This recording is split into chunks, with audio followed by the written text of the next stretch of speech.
Magandang tanghali. So, ngayon ay December 11, Thursday. At 12:44 na ng tanghali. So, hindi pa ako nagla-lunch. Kakaalmusal lang kasi at nalit na ako nagising. And after magising, naglaban naman ako agad. Gusto ko lang maging productive ngayong huling off ko. Kasi 3 days off ako. And then, after nun, mag-12-hour shifting na naman ako. So, nakapagod. Pero, isulit ko lang talaga yung off ko. Baka hindi na ito maulit.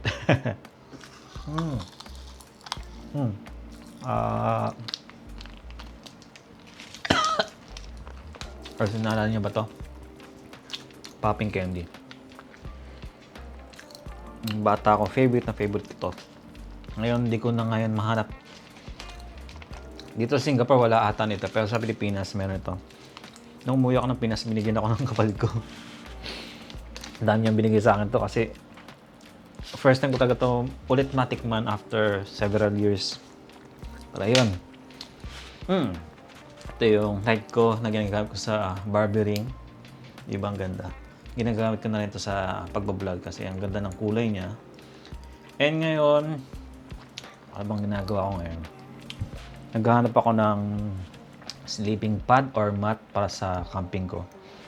Hindi ko alam yung pipiliin ko kasi feeling ko mas komportable yung sleeping mat, yung medyo may foam compared to sa itong Climate, mura lang naman. Nasa $75 at napakagaan niya. Nasa 450 grams ang weight.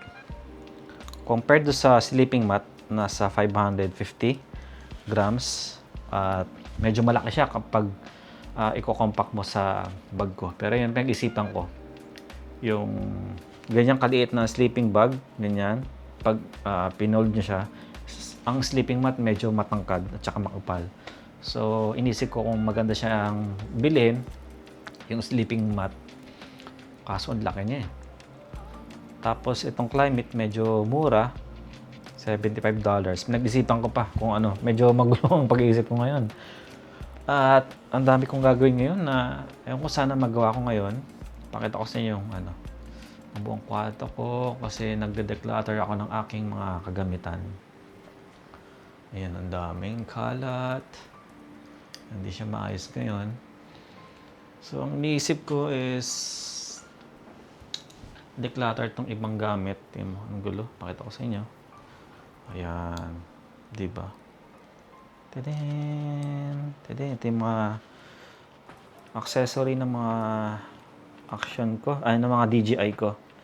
Ayan. Tapos ito yung ilaw. Tapos yung desktop ko. Ayan, gugulo. Tapos, pakita ko sa inyo yung closet ko. Dami kong damit ngayon.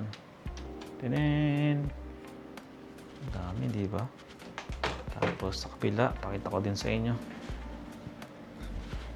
Ang gulo, di ba?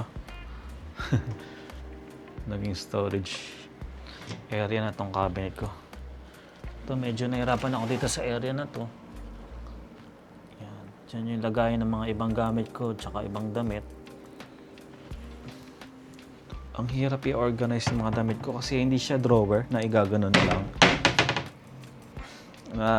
Iniisip ko na bumili ng isang parang organizer para mas madali ko siyang mailagay sa cabinet yung mga damit ko. Kasi pagkatupi ko, magugulo na naman pag ako ng ibang gamit at saka damit. Ayun, medyo, nag-isip pa ako paano ko ayusin yan. And then ngayon, de-declutter ako ng mga ibang gamit. Actually, ever since nagde-declutter na ako, year 2019, so na-introduce ako sa minimalism. Talagang yung panahon na yon, 5 years ago, tinatago ko yung mga ibang gamit ko, tinatapon ko yung ibang di ko na ginagamit ng matagal. And after nun, on and off eh. Minsan ginagana ako mag-declutter, yung minsan hindi. Mas napapabili ako ng ibang gamit, no. Ngayon nauso na yung Shopee. Ang dami ko nabibiling gamit na hindi ko naman kailangan. Tapos ayun, naipon at naipon. At yan, naging ganito ang itsura ng kwarto ko. at makalat at saka puno-puno ng ibang gamit. So ngayon, nagtatry ako na mag-declutter ng mga kagamitan ngayon. So medyo napafail ako. Ang plano ko is araw-araw akong magde-declutter every 10 minutes, every 15, mga ganun. Every 15. So, ang duration ko per day, declutter siguro 15 to 30 minutes.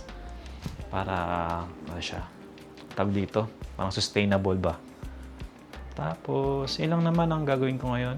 Declutter, tapos mag-edit ako ng mga ibang video ko kasi kaya hindi ako ginaganahan mag-vlog ngayon. Kasi ang dami kong backlog na kailangan ko i-edit.